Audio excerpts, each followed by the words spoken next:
السلام علیکم ورحمۃ اللہ وبرکاتہ۔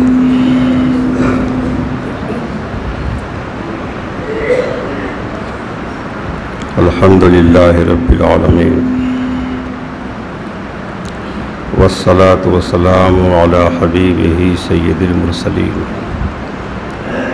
وعلی آلہ واصحابہ اجمعین۔ درود و سلام کا ہدیہ پیش کریں۔ اللہم صلی علی سیدنا مولانا محمد معدن الجود والکرم وآلہ وبارک وسلم صلاۃ و سلام علیکہ یا رسول اللہ صلی اللہ علیہ وسلم۔ حضرات، ذی الحجہ کے آخری دنوں میں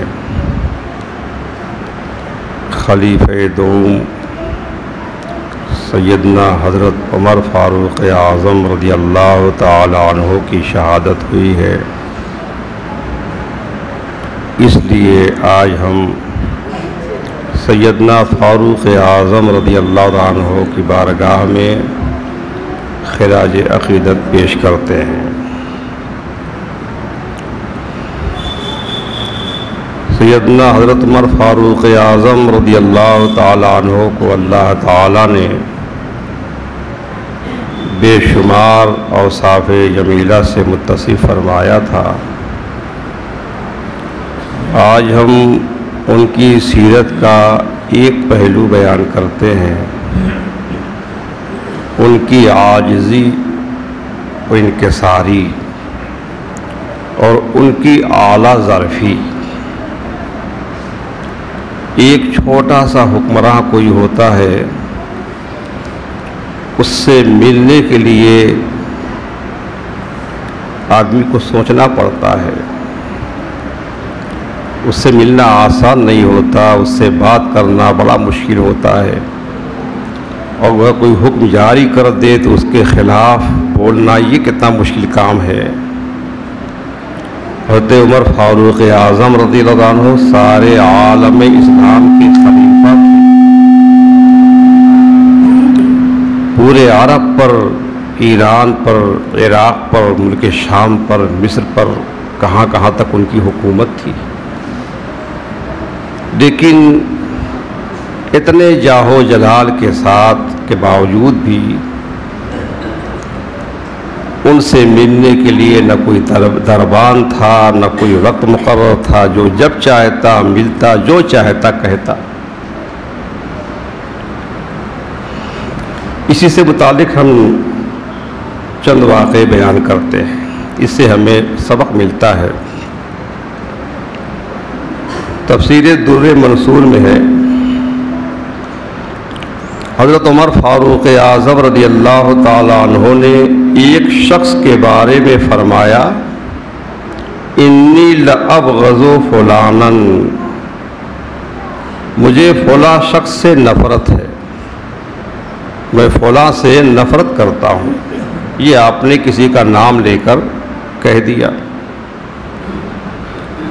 یہ بات کسی نے اس شخص کو بتا دی کہ تم کو امیر المومنین ایسے ایسے کہہ رہے تھے، اور پھر اس کے بعد کئی لوگوں نے اس سے یہ بات ذکر کی۔ اب وہ شخص حضرت عمر فاروق اعظم رضی اللہ عنہ کی بارگاہ میں حاضر ہوا۔ پوچھا، آپ نے کیسے آئے ہو؟ اس نے عرض کی، حضور آپ یہ ارشاد فرمائیں کہ میں نے اسلام میں کوئی پھوٹ ڈالی ہے؟ فرمایا نہیں۔ اس نے عرض کیا، کیا میں نے کوئی جرم کیا ہے؟ فرمایا نہیں۔ پھر عرض کی، میں نے کسی بدعت کا ارتکاب کیا ہے، کوئی بدعت کا کام کیا ہے؟ فرمایا نہیں۔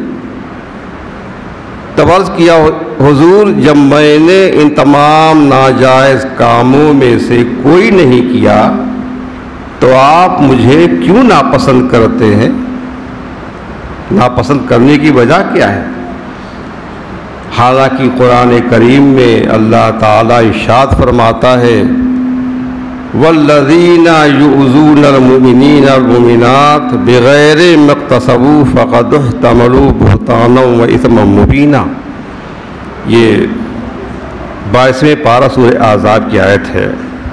اس نے پڑھ کے سنا دی خلیفہ وقت کو، سب سے بڑے حکمراں کو، ایک عام آدمی جو ہے نصیحت کر رہا ہے۔ آیت کا ترجمہ ہے جو ایمان والے مرد اور عورت ہیں، ان مردوں عورتوں کو بغیر کسی قصور کے جو ستاتے ہیں، انہوں نے بہتان اور کھلا گناہ اپنے سر لیا۔ یقیناً آپ نے جو فرمایا ہے کہ میں فلاں سے بغض رکھتا ہوں، نفرت کرتا ہوں، آپ کی اس بات سے مجھے تکلیف پہنچی ہے، مجھے دکھ پہنچا ہے، اللہ تعالیٰ آپ کو کبھی معاف نہیں کرے گا۔ اس کی یہ بات سن کر فاروق اعظم رضی اللہ عنہ نے فرمایا کہ تو نے صحیح کہا ہے، اللہ کی قسم نہ تو نے اسلام میں کوئی پھوٹ ڈالی، نہ ہی کوئی دوسرا جرم کیا، مجھ سے غلطی ہوئی، مجھے ایسا نہیں کہنا چاہیے تھا۔ پھر آپ نے اس شخص سے معافی مانگی، مجھے معاف کر دو، وہ خاموش رہا۔ آپ نے دوبارہ معافی مانگی، اس وقت تک معافی مانگتے رہے جب تک اس نے معاف نہ کر دیا۔ تو یہ حضرت عمر فاروق اعظم ہے، ان کے اندر فکر آخرت کا کیسا عظیم جذبہ ہے کہ خلیفہ ہو کر کے، سب سے بڑا حکمراں ہو کر کے ایک عام آدمی سے اس وقت تک معافی مانگتے رہے جب تک اس نے معاف نہیں کر دیا۔ اور ہمارا حال کہ ہم تو ایک عام انسان ہیں، عام آدمی ہیں، کتنوں کو تکلیف پہنچاتے ہیں اپنی زبان سے، اپنے ہاتھ سے، اپنے عمل سے، حقوق مارتے ہیں، غیبت کرتے ہیں، برائیاں کرتے ہیں، الزام لگاتے ہیں، تہمت لگاتے ہیں، کتنوں کا دل دکھاتے ہیں، تکلیف پہنچاتے ہیں، اور ہمیں اس کا کچھ احساس تک نہیں ہوتا۔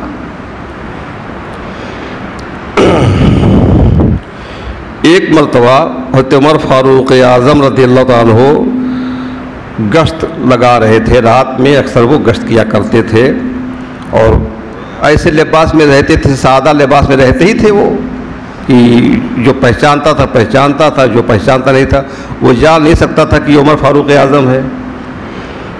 تو گشت کے دوران ایک بوڑھی اور نادار عورت سے ملاقات ہو گئی۔ ایک عورت تھی، بوڑھی تھی، غریب تھی۔ آپ اس کے پاس رک گئے اور آپ نے اس سے خیریت معلوم کی۔ بس جیسے ہی آپ نے اس سے خیریت معلوم کی تو اس نے امیر المومنین کو کوسنا شروع کر دیا۔ وہ نہیں جانتی تھی کہ آپ ہی عمر ہیں، آپ ہی امیر المومنین ہیں۔ کوسنا شروع کر دیا کہ امیر المومنین ایسے ہیں، ٹھیک نہیں ہیں۔ تو حضرت عمر فاروق اعظم نے اس سے کوسنے کی وجہ دریافت کی کہ ماں یہ بتا تو ان کو برا بھلا کیوں کہہ رہی ہے؟ تو اس نے کہا کہ جب سے وہ امیر المومنین بنا ہے، جب سے خلیفہ بنا ہے، اس نے میری کوئی مدد نہیں کی، میری خیریت معلوم نہیں کی، مجھ کو اس سے تکلیف ہے۔ آپ کو سخت اس کا احساس ہوا، آپ نے اس سے معذرت کی، مجھے معاف کر دے، اور بھرپور مالی امداد کی۔ اب اس کو پتہ چلا کہ یہی حضرت عمر فاروق اعظم ہے، اور وہ عمر سے بات کر رہی ہے، تو وہ اپنے اوپر، اپنے رویے پر نادم ہوئی، شرمندہ ہوئی کہ میں نے ایسا کہہ دیا امیر المومنین کو۔ تو حضرت عمر نے اس سے فرمایا کہ اس میں تمہاری کوئی غلطی نہیں ہے، غلطی میری تھی جو میں نے تم پر توجہ نہ کی۔ ایک حکمراں کی ذمہ داری ہوتی ہے کہ اس کے ماتحت جتنے بھی افراد ہیں ہر ایک کا خیال رکھے ہو، یہ غلطی میری ہے۔ اس کے بعد حضرت عمر فاروق اعظم نے اس عورت سے، بوڑھی عورت سے تحریر لکھوائی کہ تم لکھو کہ عمر نے میرے حقوق کی ادائیگی میں جو کوتاہی کی تھی، میں نے اس پر اسے معاف کیا۔ صرف زبانی معافی پر جو ہے اکتفا نہیں کیا، تحریر لکھوائی، اور اس نے وہ تحریر لکھی کہ میں نے معاف کر دیا، پھر آپ نے یہ تحریر اپنے بیٹے کو دی اور اس سے فرمایا کہ جب میں وفات پا جاؤں تو یہ تحریر میرے ساتھ قبر میں رکھ دینا۔ حضرت علی رضی اللہ عنہ سے روایت ہے، وہ فرماتے ہیں کہ میں نے ایک صبح حضرت عمر فاروق اعظم رضی اللہ عنہ کو دیکھا کہ ایک اونٹ پر سوار ہو کر چلے جا رہے ہیں۔ میں نے راستے میں روکا، پوچھا امیر المومنین کہاں جا رہے ہیں؟ تو فرمایا کہ صدقے کے اونٹوں میں سے ایک اونٹ گم ہو گیا۔ صدقے کے بہت مال ہوتے تھے، اونٹ بھی ہوتے تھے اس میں، کہتے ہیں کہ ایک اونٹ گم ہو گیا ہے، اسے تلاش کر رہا ہوں۔ حضرت علی کہتے ہیں کہ میں نے کہا کہ آپ نے بعد میں آنے والے خلفاء کو مشکل میں ڈال دیا ہے، آپ جتنا کون کر پائے گا؟ یہ اونٹ غائب ہو گیا ہے، آپ تلاش کر رہے ہیں خود اونٹ پہ سوار ہو کر کے۔ حضرت عمر نے جواب میں کہا اے ابو الحسن، حضرت علی کی کنیت ہے ابو الحسن، حضرت حسن کے والد گرامی، اے ابو الحسن مجھے ملامت نہ کرو، رب ذوالجلال کی قسم جس نے محمد صلی اللہ علیہ وسلم کو نبی برحق بنا کر بھیجا، اگر دریائے فرات کے کنارے ایک سالہ بھیڑ کا بچہ بھی بھوک سے مر جائے تو قیامت کے دن اس کے بارے میں مجھ سے مواخذہ ہوگا۔ یہ تو اونٹ کا معاملہ ہے۔ حضرت فاروق اعظم کے غلام حضرت اسلم رضی اللہ تعالیٰ عنہ، تو وہ حضرت اسلم بیان فرماتے ہیں کہ عمر فاروق اعظم روزانہ رات کو گشت کیا کرتے تھے۔ ایک دن آپ کا گزر ایک جگہ سے ہوا جہاں آپ نے ایک گھر میں چھوٹے چھوٹے بچوں کو روتے ہوئے دیکھا۔ ایک جھوپڑی تھی، چھوٹے چھوٹے بچے اس گھر میں رو رہے تھے۔ آپ وہاں رک گئے، ان بچوں کی ماں سے رونے کی وجہ پوچھی، بچے رو کیوں رہے ہیں؟ اس نے پہچانا نہیں کہ یہ عمر فاروق اعظم ہے۔ وہ بولی یہ بچے بھوک سے رو رہے ہیں۔ آپ نے پوچھا تو اس ہانڈی میں کیا ہے جو تو نے چولہے پہ چڑھا رکھی ہے؟ اس نے کہا گھر میں پکانے کو کچھ نہیں ہے اور میں نے بچوں کو تسلی دینے کی خاطر ہانڈی میں پانی ڈال کر اسے چولہے پہ چڑھا رکھا ہے۔ بچے خوش ہیں، سمجھتے ہیں کہ کچھ پک رہا ہے، ابھی تیار ہو جائے گا تو کھانا کھائیں گے، اس طرح سے جو ہے سو جائیں گے انتظار کرتے کرتے۔ آپ اس کی بات سن کر رو پڑے۔ اسی وقت آپ واپس آئے اور بہت سارا آٹا، گھی، کھانے کے سامان، کھجوریں، کپڑے اور دراہم لیے، سب ایک بوری میں بھرا۔ حضرت اسلم جو ان کے غلام تھے وہ کہتے ہیں کہ مجھ سے فرمایا کہ اے اسلم یہ بوری اٹھا کر مجھ پر لاد دو۔ میں نے کہا کہ حضور آپ یہ زحمت کیوں کریں گے، یہ بوری میرے کندھے پہ لاد دیں، میں اس کو اس عورت کے گھر پہنچا دیتا ہوں۔ آپ نے فرمایا اسلم اسے میں ہی لے کر جاؤں گا، کیونکہ اس عورت کے متعلق آخرت میں مجھ سے سوال کیا جائے گا، تم سے سوال نہیں کیا جائے گا۔ اسلم کہتے ہیں میں نے وہ بوری عمر کے کندھوں پہ لاد دیا اور عمر وہ بوری لے کر کے چلے۔ خلیفہ وقت، ساری دنیا جس کے درے سے کانپتی ہے، ڈرتی ہے، لرزتی ہے، ایک عام عورت کے لیے کندھے پہ بوجھ اٹھا کر لے کر چل رہے ہیں۔ اس عورت کے گھر پہنچے، وہ سامان اتارا اور اپنے ہاتھوں سے خود کھانا تیار کیا، اپنے ہاتھوں سے چولہا، خود جو چولہا پھونکتے تھے، ان کے داڑھی سے دھوئیں نکلتے تھے، کھانا تیار کیا، اس کے بعد بچوں کو کھلایا اور عورت سے کہا تم بھی کھاؤ۔ جب ان بچوں کا پیٹ بھر گیا، سب لوگوں نے کھا لیا، تو آپ اس کے مکان سے باہر نکل کر بیٹھ گئے، یہاں تک کہ اس عورت کے بچے ہنسنے کھیلنے لگے۔ اسلم کہتے ہیں کہ آپ نے مجھ سے فرمایا اسلم تجھے پتہ ہے میں یہاں کیوں بیٹھا ہوں؟ میں نے کہا نہیں۔ آپ نے فرمایا کہ میں نے جب پہلے دیکھا یہ بچے رو رہے تھے اور اب میں نے انہیں کھانا کھلا دیا تو میں نے ارادہ کیا کہ اس وقت تک اس مکان سے نہ جاؤں گا جب تک پھر ان بچوں کو ہنستا ہوا نہ دیکھ لوں۔ میں نے ان بچوں کو روتے ہوئے دیکھا ہے، میں اب ان کو ہنستے ہوئے دیکھنا چاہتا تھا۔ ایک مرتبہ حضرت عمر فاروق اعظم رضی اللہ تعالیٰ عنہ معمول کے مطابق مدینے کی گلیوں میں گشت فرما رہے تھے۔ آپ شہر سے باہر نکل گئے۔ آپ نے ایک خیمہ لگا ہوا دیکھا، یہ کوئی باہر کا آدمی ہوگا، رات میں قیام کے لیے خیمہ لگا دیا۔ خیمہ لگا ہوا تھا اور اس خیمے کے دروازے پر ایک شخص بیٹھا ہوا تھا، وہ بہت پریشان معلوم ہوتا تھا، تو نہایت پریشانی کے عالم میں بیٹھا ہوا تھا۔ آپ اس کے پاس گئے، اس نے آپ کو پہچانا نہیں، پھر رات کا وقت تھا، اور آپ نے اس کی پریشانی دریافت کی کہ تم پریشان معلوم ہوتے ہو، کیا بات ہے؟ اس نے آپ سے بے رخی برتی۔ اس نے کہا آپ جائیں اپنا کام کریں، آپ کون ہوتے ہیں مجھ سے پوچھنے والے، پھر آپ کو مجھ سے کیا مطلب ہے؟ اس دوران حضرت عمر فاروق اعظم نے کسی عورت کے کراہنے کی آواز سنی کہ خیمے کے اندر سے کوئی عورت کرا رہی تھی۔ اب آپ نے اس آدمی سے کہا کہ تم مجھے بتاؤ تو صحیح معاملہ کیا ہے؟ اس نے کہا اندر میری بیوی ہے، حاملہ ہے، درد ذہن میں مبتلا ہے، پیدائش کا درد ہے، اور اس وقت اس کے پاس کوئی عورت موجود نہیں ہے اور نہ ہی میرے پاس کوئی سامان موجود ہے، اس لیے میں پریشان ہوں۔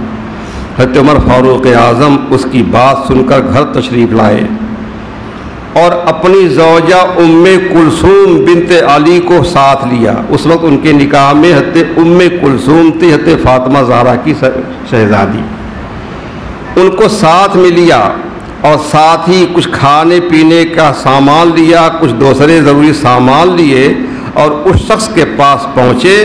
آپ کی زوجہ ام کلثوم خیمے کے اندر چلی گئیں اور آپ باہر اس شخص کے پاس بیٹھ گئے۔ تھوڑی دیر کے بعد بچے کی پیدائش ہو گئی۔ جب بچے کی ولادت ہو گئی تو آپ نے اس شخص سے فرمایا کہ تم پریشان مت ہونا، یہ تو پریشانی تمہاری دور ہو گئی ہے، اور صبح میرے پاس آ جانا، میں تمہاری مالی مدد بھی کروں گا اور تمہارے بچے کا وظیفہ بھی مقرر کروں گا۔ اب اس شخص نے پوچھا کہ آخر آپ کون ہیں، اتنی ہمدردی کیوں ہے؟ عمر فاروق اعظم نے فرمایا کہ میں لوگوں کا خادم عمر ہوں۔ اس نے جب آپ کا نام سنا تب اسے معلوم ہوا کہ آپ تو امیر المومنین ہیں۔ اب وہ پریشان ہوا کیونکہ بڑی بے رخی اس نے برتی تھی اور معذرت کرنے لگا کہ مجھے معاف فرمائے، میں نے پہچانا نہیں آپ کو۔ تب آپ نے فرمایا کہ تمہیں پریشان ہونے کی ضرورت نہیں ہے، میں سب کا خادم ہوں، میرا کام ہی ہے اللہ کے بندوں کی خدمت کرنا۔ ایک عورت روتی ہوئی حضرت عمر فاروق اعظم کے پاس آئی۔ اس کا حال یہ تھا کہ کپڑے میلے کچیلے تھے، ننگے پاؤں تھی، رخساروں سے خون بہہ رہا تھا، اور اس عورت کے پیچھے ایک طویل القامت آدمی، لمبا چوڑا آدمی کھڑا تھا، یہ اس کا شوہر تھا۔ اس آدمی نے زوردار آواز میں کہا یہ زناکار ہے، اپنی عورت کے بارے میں کہا یہ زناکار ہے۔ حضرت عمر نے فرمایا معاملہ کیا ہے؟ اس آدمی نے کہا امیر المومنین اس عورت کو سنگسار کریں۔ سنگسار کرنا یہ بڑی سزا ہوتی ہے، ایک حد ہے۔ کوئی شادی شدہ جب زنا کرتا ہے مرد یا عورت، اس کو کھڑا کر کے لوگ پتھر مارتے ہیں، یا اتنا گاڑ دیتے ہیں، پتھر مارتے ہیں، اتنا مارتے کو مر جائے۔ تو اس کو سنگسار کر دے، اس نے زنا کیا ہے۔ فاروق اعظم کا معاملہ کیا ہے، پوری بات بتاؤ۔ تو اس نے کہا کہ میں نے اس سے شادی کی اور اس نے 6 مہینے ہی میں بچہ جنم دے دیا۔ 6 مہینے میں، اس واقعے کو ہم نے مختصر میں کبھی بیان کیا تھا، 6 مہینے میں بچہ پیدا ہو گیا ہے، اور عام طور سے بچے تو 9 مہینے میں پیدا ہوتے ہیں، اس کا مطلب بچہ پہلے سے تھا اس کے پیٹ میں۔ حضرت عمر نے اس عورت کو سنگسار کرنے کا حکم دے دیا کہ اس کو سنگسار کر دیا جائے۔ مولا علی رضی اللہ عنہ باب العلم ہے، یہ شہر علم کے دروازہ، انہوں نے کہا اے امیر المومنین 6 مہینے کے بعد بچہ پیدا ہوا ہے، یہ عورت زنا سے بری ہے اور یہ بچہ صحیح النسب ہے، یہ ناجائز اولاد نہیں ہے۔ حضرت عمر نے کہا وہ کیسے، ابھی 6 مہینے ہوئے؟ تو حضرت علی نے قرآن کریم سے استدلال کرتے ہوئے کہا کہ اللہ تعالیٰ کا ارشاد ہے وَحَمْلُهُ وَفِصَالُهُ 30 شَهْرًا، کہ حمل کی مدت اور دودھ پلانے کی مدت کل جو ہے 30 مہینے ہے، اور ایک مقام پہ کہا گیا ہے کہ دودھ پلانے کی مدت کل جو ہے 2 سال ہے، تو 2 سال 24 مہینے دودھ پلانے کے اور 6 مہینے حمل کی۔ تو قرآن تو خود کہہ رہا ہے کہ 6 مہینے میں بچہ پیدا ہو سکتا ہے، وضع حمل کی مدت کم سے کم 6 مہینے ہے، لہذا 6 مہینے میں بچہ پیدا ہو سکتا ہے، بچہ ثابت النسب ہے۔ یہ سن کر حضرت عمر کا چہرہ دمک اٹھا اور اس موقع پہ آپ نے فرمایا لولا علی لہلک عمر، آج علی موجود نہ ہوتے تو عمر ہلاک ہو جاتا، تباہ ہو جاتا۔ یہ قول ان کا کئی مقام پر ہے، کئی بار آپ نے فرمایا لولا علی لہلک عمر۔ ایک خلیفہ وقت حضرت علی تو ان کے بعد ان کا نمبر ان کا ہے، لیکن وہ ٹوکتے ہیں تو آپ تسلیم کرتے ہیں اور آپ اقرار کرتے ہیں اور یہ کہتے ہیں کہ اگر علی موجود نہ ہوتے تو میں ہلاک ہو جاتا۔ ایک عورت حاضر کی گئی، اس کے پیٹ میں زنا کا حمل تھا، حضرت عمر فاروق اعظم نے اس کی سنگساری کا حکم دیا کہ اس کو سنگسار کر دیا جائے۔ اس موقع پر بھی حضرت مولا علی نے کہا کہ امیر المومنین اگر گناہ کیا ہے تو اس عورت نے گناہ کیا ہے، بھلا اس بچے نے کیا قصور کیا ہے جو ابھی پیٹ ہی میں ہے؟ جب عورت کو سنسار کیا جائے گا تو بچہ بھی تو مر جائے گا، بچے کو کس گناہ کی سزا آپ دے رہے ہیں؟ تب حضرت عمر نے فرمایا بہت بہتر، اب وضع حمل کے بعد حد جاری کی جائے گی، بچہ پیدا ہوگا، اس کے بعد جو ہے اس کو سزا دی جائے گی۔ اور اس موقع پر بھی حضرت عمر نے یہی فرمایا تھا لولا علی لہلک عمر، آج علی موجود نہ ہوتے تو عمر ہلاک ہو جاتا۔ سنن ابو داؤد میں ہے، کتاب الحدود میں ابو ذبیان جنی کہتے ہیں کہ حضرت عمر فاروق اعظم رضی اللہ عنہ کے پاس ایک عورت لائی گئی، اس نے زنا کا ارتکاب کیا تھا، تو حضرت عمر فاروق اعظم نے اسے بھی رجم کرنے کا حکم دیا، رجم مانے اسے سنگسار کرنا حکم دیا۔ اب اس عورت کو رجم کرنے کے لیے لے چلے، مولا علی ادھر سے گزر رہے تھے، انہوں نے دیکھا، پوچھا اس عورت کو کہاں لے کر جا رہے ہو؟ تو لوگوں نے بتایا کہ ایسا ہوا ہے، فاروق اعظم کا حکم ہوا ہے، اس کو رجم کیا جائے گا۔ تو مولا علی نے اس عورت کو لوگوں سے چھڑا کر کے آزاد کر دیا، چھڑا کر کے آزاد کر دیا۔ ایک خلیفہ کا حکم تھا اور حضرت علی تو ان کے ماتحت تھے، ابھی نہ آزاد کر دیا۔ حضرت عمر فاروق اعظم کو اس کی خبر دی گئی تو حضرت عمر نے کہا کہ علی کو میرے پاس بلاؤ۔ حضرت علی آئے، کہا علی زنا ثابت تھا، اس لیے میں نے سنسار کرنے کا حکم دیا تھا اور آپ نے اس کو آزاد کر دیا۔ تو حضرت علی فرمانے لگے اے امیر المومنین لقد علمت ان رسول اللہ صلی اللہ علیہ وسلم قال رفع القلم عن ثلاثۃ۔ ایک حدیث سنائی، آپ کو معلوم ہے کہ اللہ کے رسول صلی اللہ علیہ وسلم نے فرمایا ہے کہ قلم 3 شخصوں سے اٹھا لیا گیا۔ 3 شخص ایسے ہیں جن کے عمل لکھے نہیں جاتے، قلم اٹھا لیا گیا، یعنی عمل لکھے نہیں جاتے، ان کی کوئی پکڑ نہیں ہوتی، ان سے کوئی گناہ نہیں، اس کا کوئی اعتبار نہیں ہوتا۔ 3 شخص کون کون ہیں؟ ایک تو الصبی، بچے سے، چھوٹا بچہ ہے، اس سے قلم اٹھا لیا گیا ہے یہاں تک وہ بالغ ہو جائے، تو جب تک نابالغ ہے کچھ بھی کرے اس کو کوئی سزا نہیں دی جا سکتی، کوئی پکڑ اس کی نہیں ہے۔ اور ایک تو کوئی آدمی سویا ہوا ہے، تو سونے کی حالت میں اس سے جو کچھ بھی ہو رہا ہے اس پر کوئی پکڑ نہیں ہے جب تک کہ وہ بیدار نہ ہو جائے۔ اور تیسرا شخص دیوانہ اور پاگل ہے، وہ بھی کچھ بھی کرے، وہ مرفوع قلم ہے، اس پر کوئی مواخذہ نہیں ہے یہاں تک کہ وہ اچھا ہو جائے۔ اور یہ عورت جس کو آپ نے سنسار کرنے کا حکم دیا تھا وہ دیوانی اور پاگل ہے، یہ فلاں قوم کی ہے، ہو سکتا ہے اس کے پاس جو آیا ہو اس حالت میں آیا ہو کہ وہ دیوانگی کی شدت میں مبتلا رہی ہو اور اس کے ساتھ زنا کر کے چلا گیا ہو۔ حضرت عمر نے کہا مجھے یہ معلوم نہیں کہ وہ اس وقت دیوانی تھی کہ کیسی تھی۔ تو اس پر علی نے کہا تو مجھے یہ بھی معلوم نہیں کہ وہ دیوانی نہیں تھی، جب پاگل ہے، دیوانی ہے اور وقت زنا کس حالت میں تھی کسی کو خبر نہیں ہے تو زنا کا ثبوت ہوا کہاں؟ اور جب تک یقین اور تحقیق کے ساتھ نہ ثابت ہو کہ کوئی آدمی ہوش و حواس کے ساتھ زنا کر رہا ہے اس وقت تک سزا نہیں دی جا سکتی۔ تو ایک روایت کے مطابق اس موقع پر بھی فاروق اعظم نے کہا تھا کہ علی صحیح کہہ رہے ہو، پھر کہا تھا لولا علی لہلک عمر، آج علی موجود نہ ہوتے تو عمر ہلاک ہو جاتا، ایک بے گناہ بے قصور عورت کا قاتل ٹھہرتا۔ ایک دن حضرت عمر فاروق اعظم رضی اللہ تعالیٰ عنہ کے پاس ایک شخص آیا، اس کو لوگ پکڑ کے لائے تھے، اس سے کسی نے پوچھا تھا، سوال کیا تھا کیفا اصبحتا، تو نے کیسے صبح کی، تمہارا حال کیا ہے؟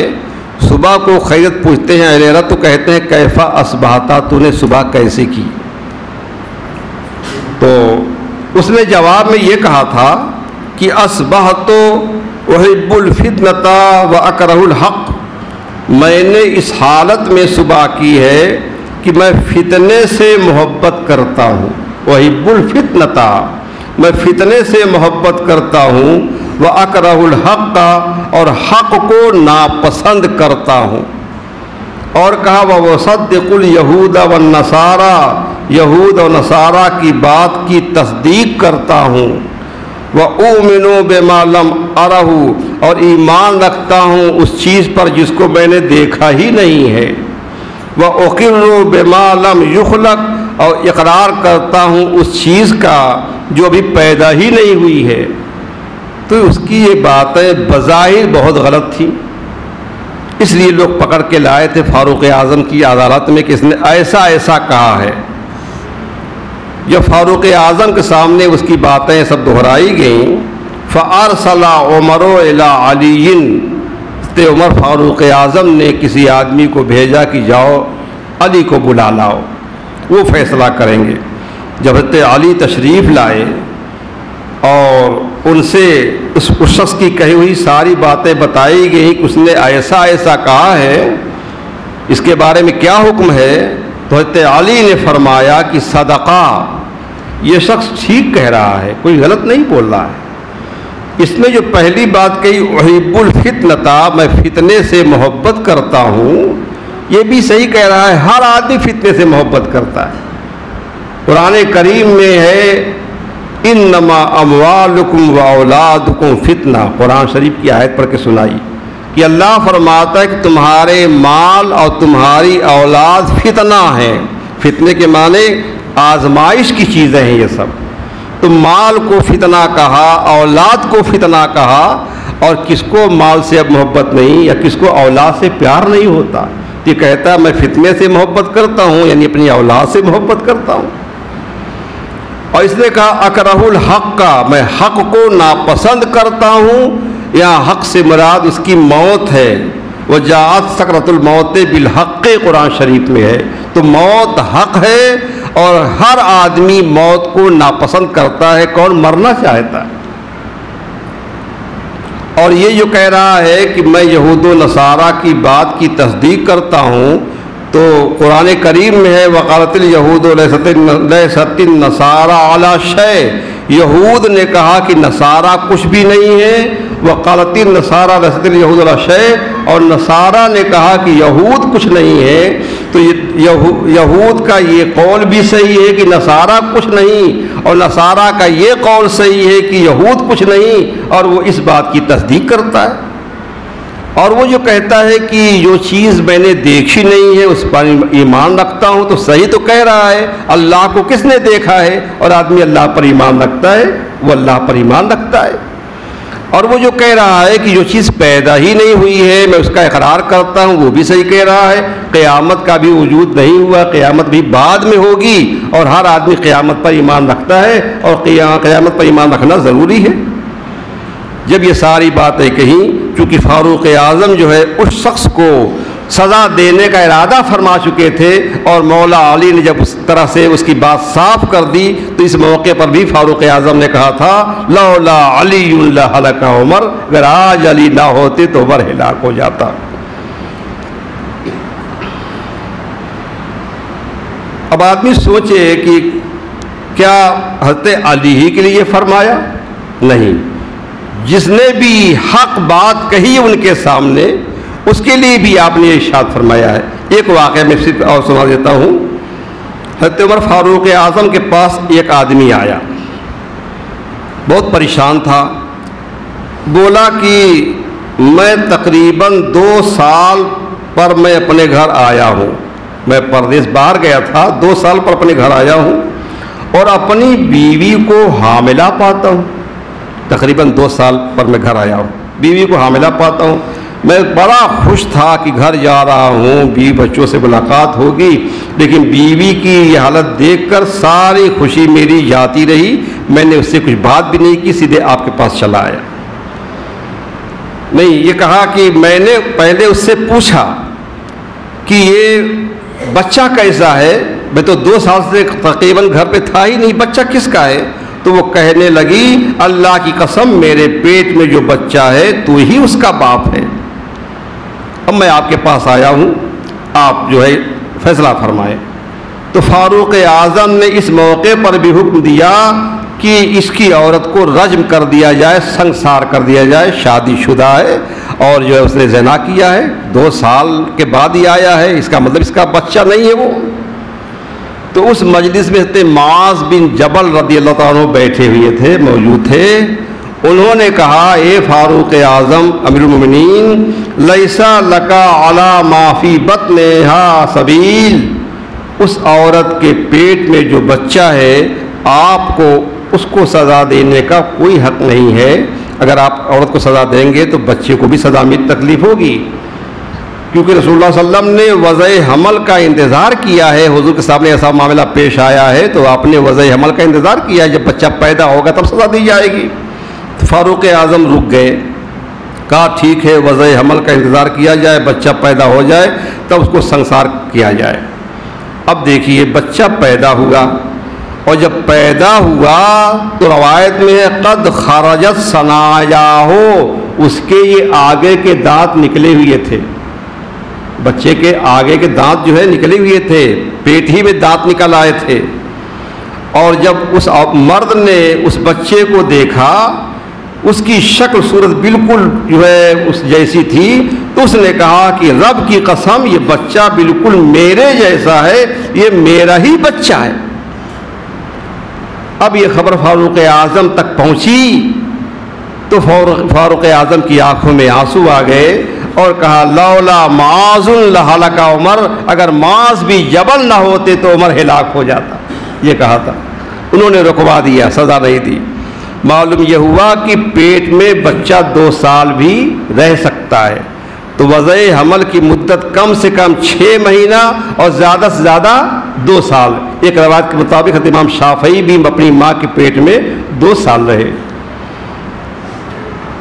اس طرح سے بہت سارے واقعات ہیں جس سے اندازہ ہوتا ہے کہ اللہ نے ان کا ظرف کتنا اعلیٰ کیا تھا، اور عاجزی ان کے ساری جو ہے غضب کی تھی ان کے اندر، اور جو ہے رعایا کی خبر گیری اور لوگوں سے ہمدردی کوٹ کوٹ کر ان کے اندر لانے بھر دی تھی۔ مولا تعالیٰ ان کی عاجزی ان کے ساری اور اعلیٰ ظرفی کی طفیل مولا ہمارا ظرف بھی اعلیٰ فرمائے، ہمیں بھی خاکساری اور عاجزی کی دولت عطا فرمائے، اور ہمارے اندر بھی اپنے بندوں کی خبر گیری اور ان کی خیر خواہی کا جذبہ پیدا فرمائے۔